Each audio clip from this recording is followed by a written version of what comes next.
Well, welcome to Christ and Culture. This is Pastor Jeff Short, your Bible teacher and cultural analyst. And today we're going to be looking at a topic that I recently read an article on in the Detroit News, and that is school lunches. Not just school lunches, free school lunches. Not just free school lunches, but free school breakfast and lunch. Not just free school breakfast, not just free school lunch, but free school lunch, breakfast, and snacks. These are things that are common in a lot of public schools across the nation, and I wanted to just talk a little bit about it from a biblical Christian perspective and basically make the case that these kinds of programs, as well-intentioned as they are, actually help undermine the family, help undermine marriages, undermine childhood of the child learning to be dependent on the government rather than parents. The parents are learning to be dependent on the government rather than taking responsibility for themselves to feed their children, a most basic parental responsibility. Also undermines marriage. It basically says to the man of the house, the traditional breadwinner, that you are not necessary for this child to grow up. You're not necessary for this child to receive food.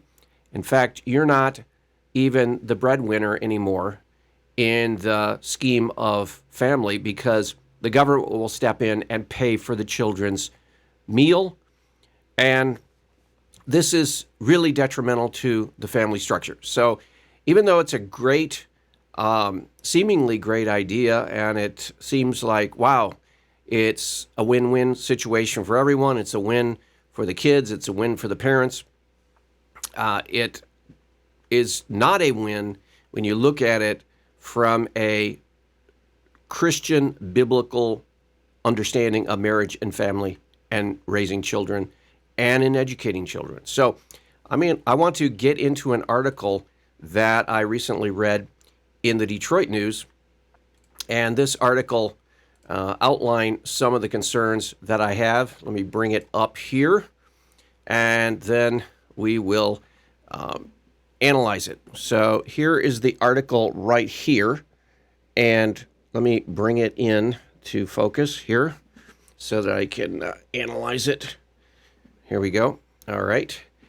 And so let me jump in here and just read parts of it because it's not all the same quality here in the article, but let me just read some of the parts of this article that I think are most pertinent to what the discussion should be. I believe that the discussion should be centered around what this does to family and marriage and parenting rather than just the raw fact that it gets food into the bellies of kids, which is a good thing, generally speaking. But as we get into this article, you'll see where I think that parents have been providing food for their children for thousands and thousands of years, and there's no need for the government to step in between the child and the parents in that process.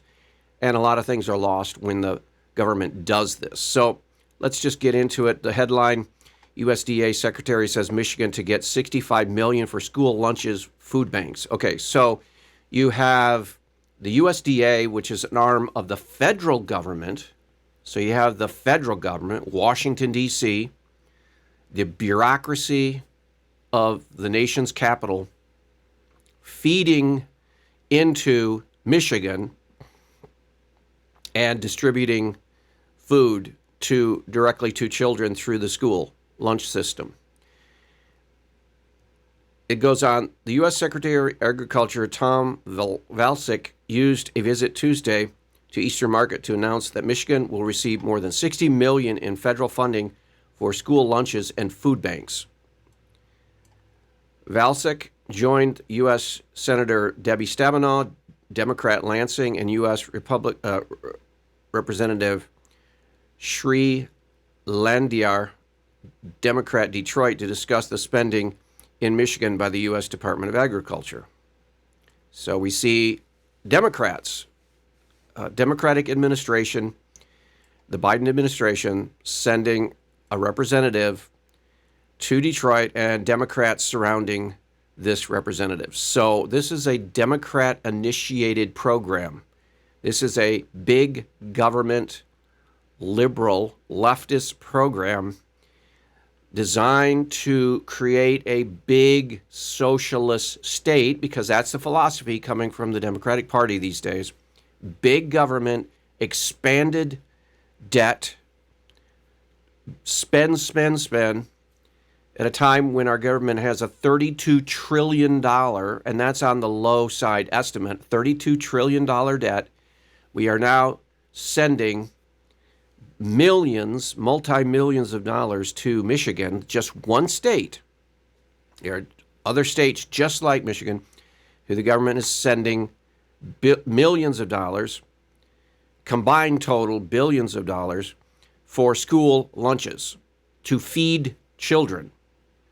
And the question is, we need to ask is, where are the parents? And can't they feed their own children? You know, what is the problem here?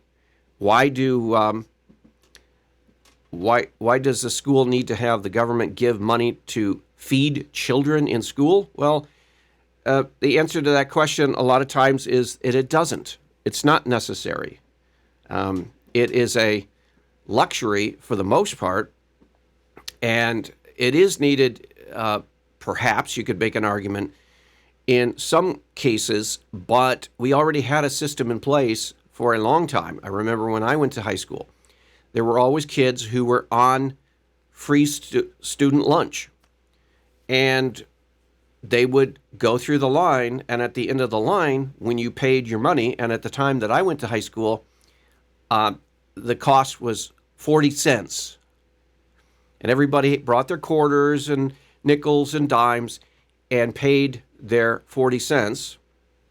But there were always some kids that didn't have to pay at all and just showed a card. And that was because it was based on need. If you had an economic need for a child to get a free lunch, they got a free lunch based on the income of their family, based on what the current level of the estimation of the so-called poverty level was. If a family was under that, the child could get a free student lunch, guaranteed student lunch. And that's the way it has always worked. Well, nowadays, it isn't the case that a lot of these schools have that same program in place. Instead, they actually feed everyone. And the reason they feed everyone is, the argument is that there are some students that don't want to feel like they're stigmatized because they get a free lunch.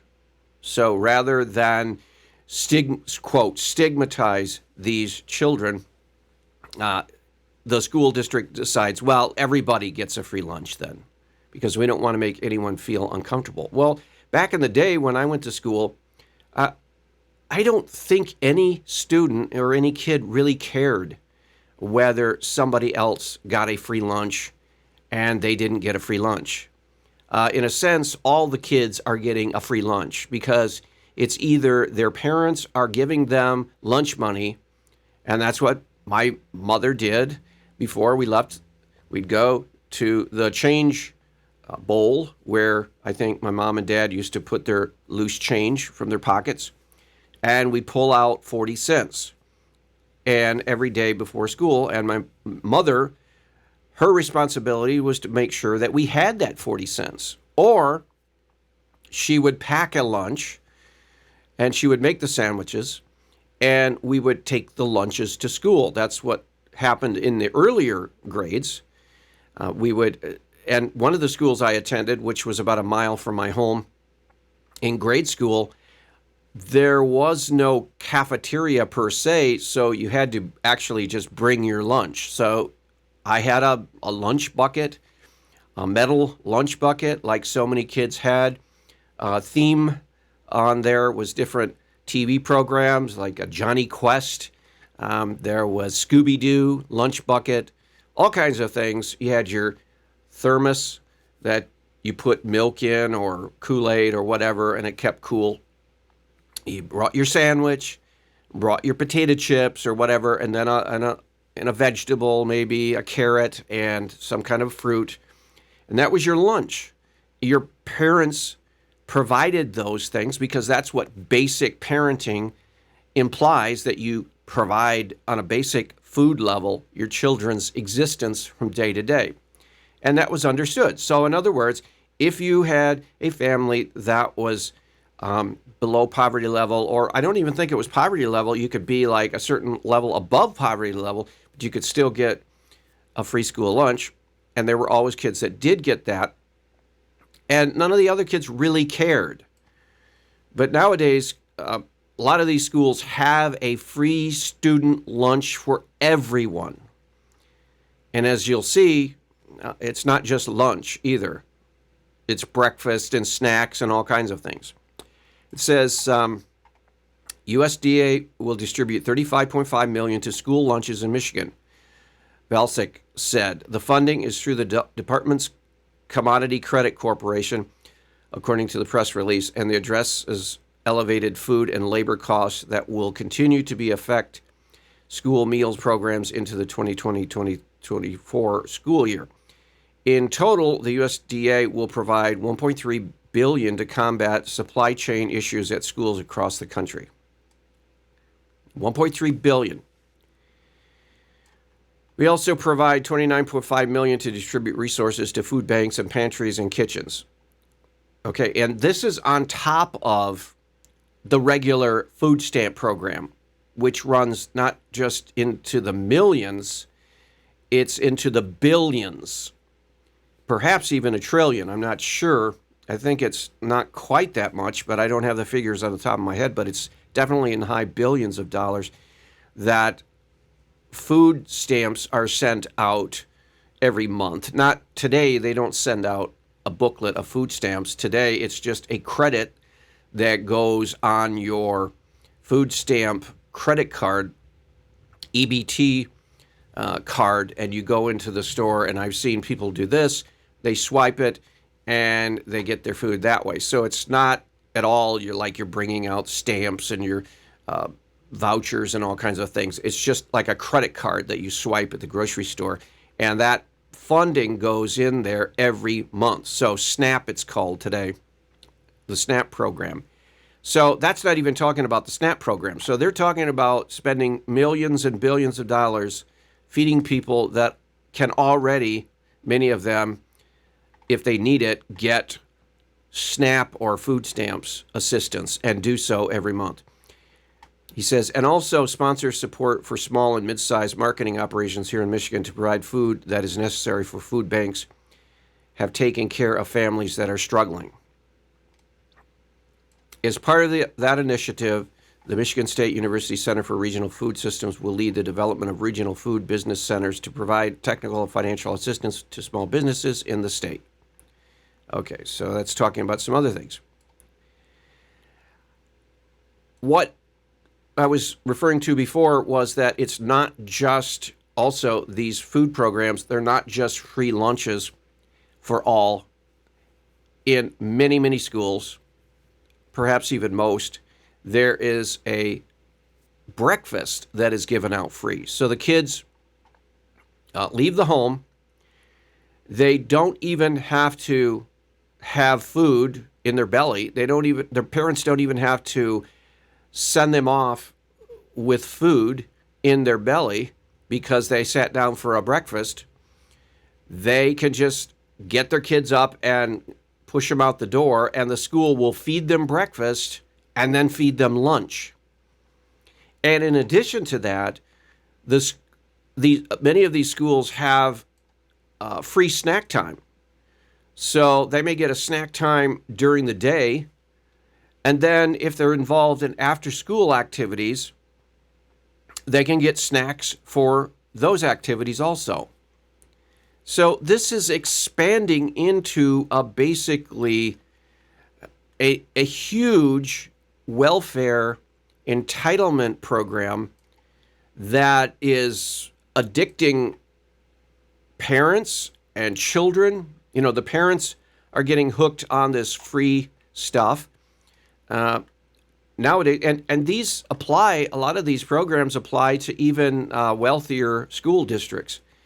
There are school districts, for example, in Michigan, in very wealthy zip codes, and their schools are also providing free lunches, free breakfasts, and free snacks for the students, when the vast majority of these students and their families can well afford to pay for these programs, for the food anyway, privately, sending their kid either money to buy the lunches or sending their kid money to even pick up a breakfast at McDonald's on the way, or all kinds of different options that people that have money to spend on children can do. And a lot of the families can well afford to pay for the food, to provide a meal in the family, in the home, before school. But they're being subsidized by the government too. So you're getting all of these people, feeding all of these people into the system, the welfare system, the big socialist government state.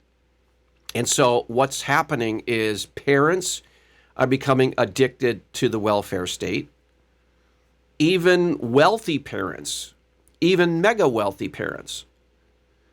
And I was reading an article, I think it might have been in the Detroit News, where some of these parents are saying, hey, we don't need government assistance in feeding our children. And yet they're given free food at school, breakfast and lunch and after school and snacks and all kinds of goodies. And they're saying, we don't need that. We can provide for our kids. And it should be the case that all parents provide for their kids anyway. I mean, that is a basic responsibility of parenting. And yet now parents are being told, well, don't worry about the feeding of your children. We'll take care of that.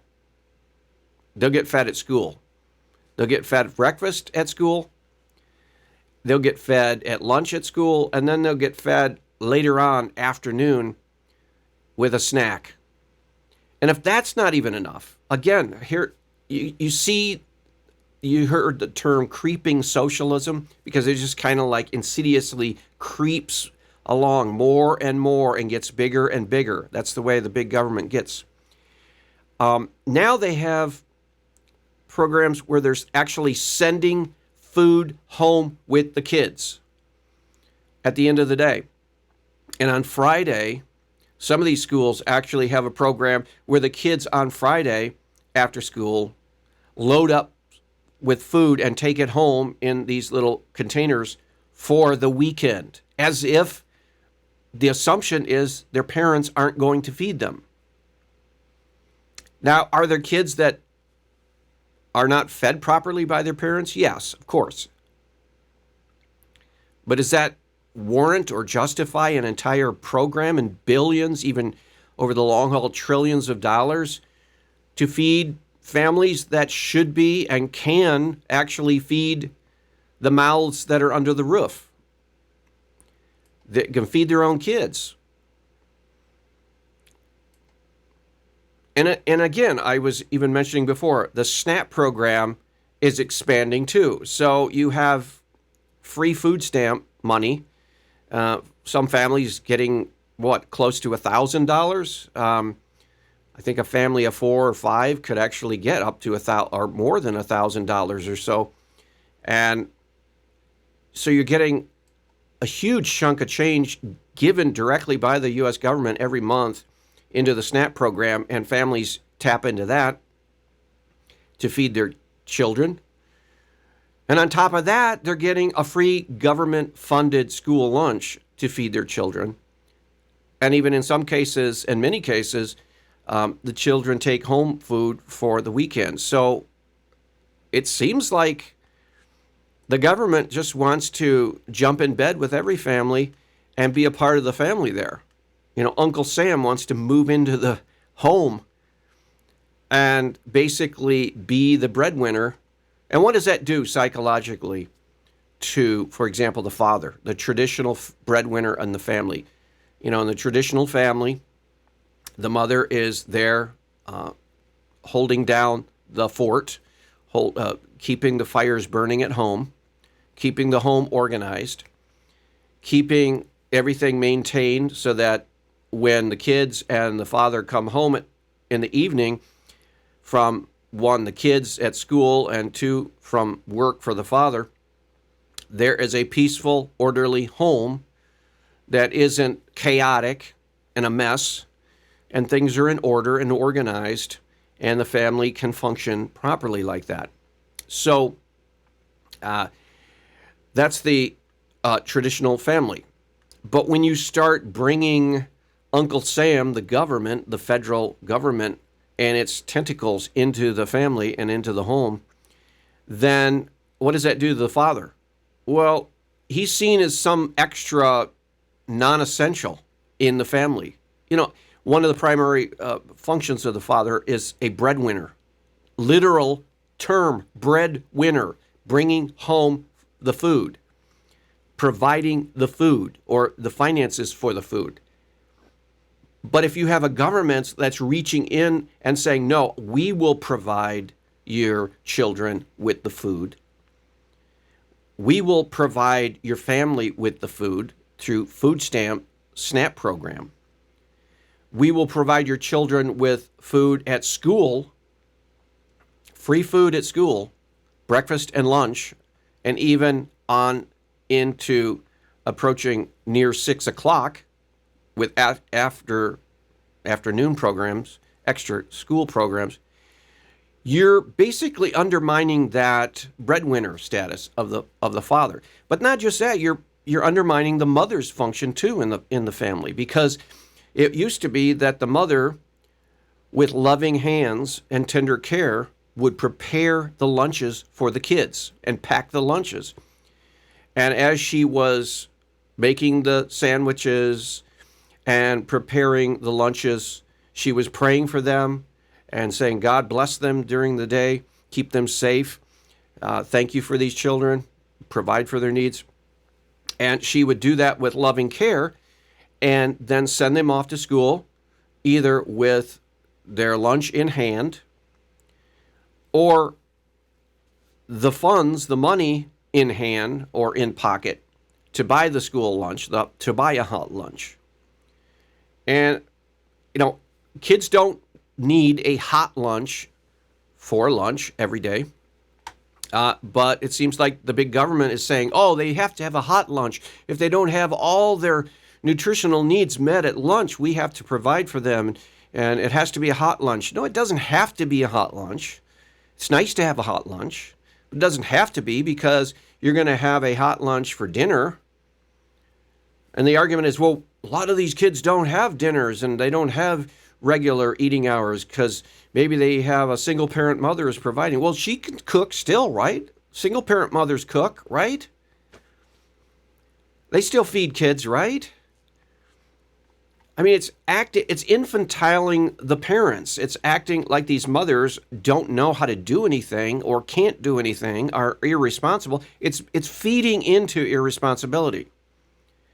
The same way with these free student breakfasts at school. Part of the breakfast morning ritual is getting up and then a parent, usually the mother, fixing some kind of a breakfast. And the family sits down and they get ready for the day. So it could be as simple as cereal and milk. It could be as complicated as pancakes, or it could be some kind of eggs, fried eggs, scrambled eggs, toast, and juice, and maybe a multivitamin. These are all things that are part of being a parent, and then you know for sure that they have eaten because you fed them. And then they go out the door with their stomach full, and they're good to go until around noon, when they can open up their lunch bucket or lunch sack and get their meal that was also prepared by their loving mother in the home. And then it also taught responsibility for the child, because they had to hang on to that and keep track of that lunch. If they use the school bus or if they walk to school, they had to guard that lunch. They had to learn how to be responsible, to not throw that lunch away or lose that lunch or carelessly leave it someplace, and they or guard that so somebody else would take it if it was just laying around. They needed to learn responsibility. It's the same way if they didn't take a sack lunch, they took the change, and in my case it was 40 cents. I had to keep that 40 cents in my pocket. I couldn't go out and use that or trade that for some baseball card or some kid toy that somebody wanted to trade me.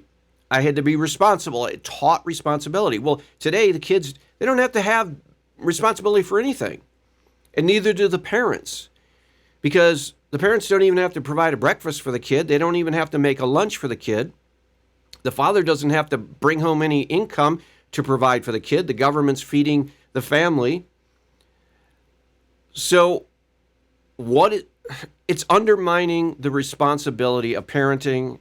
It's undermining the father. It's undermining the mother. It's undermining responsibility in the children. They don't have to be responsible for bringing their lunch or bringing their money. They're not responsible for having to learn how to pay for something. It's all free, provided by Uncle Sam, the government, socialist, big government, Democrats. And this is bad. This is bad. So it goes on here and it talks about, how great this program is. We're feeding kids. You really should be encouraging parents to be responsible instead of undermining the parental authority by getting kids used to receiving free stuff from government. Again, this is training kids, whether we know it or not, whether we want to mention this or not, but it's training kids to be good little socialist citizens who look to the government for every need they have. They look to the government to feed them. Pretty soon they'll be looking to the government to clothe them. Pretty soon they'll be looking to the government to house them. They'll be looking for the government to transport them to wherever they need to go. They'll be looking for the government for every little need they have in their life. And that is not how you encourage responsible citizenship, because you're training them to be dependent. You're training them to be like little children, and the government is the parent, this super parent that seemingly has an unlimited supply of money. Well, that's a joke. It's in and of itself, but that's not how our leaders are treating things. They are spending money as if there is an unlimited supply of wealth, and that money grows on trees. And all you need to do is just run deficits every year and print more money and borrow more, and you'll have whatever you need, and there's no consequence. Well, as we all know, that's a lie. There will be consequences for the massive government debt, $32 trillion and counting right now. And at the same time, we're in debt $32 trillion. We're giving out billions of dollars and trillion of dollars in school lunch program funding across the country. So it doesn't really make sense on any level. And this is just another socialist entitlement program that we need to do away with as soon as we can. Well, I hope that's been helpful, and we'll talk to you next week. God bless.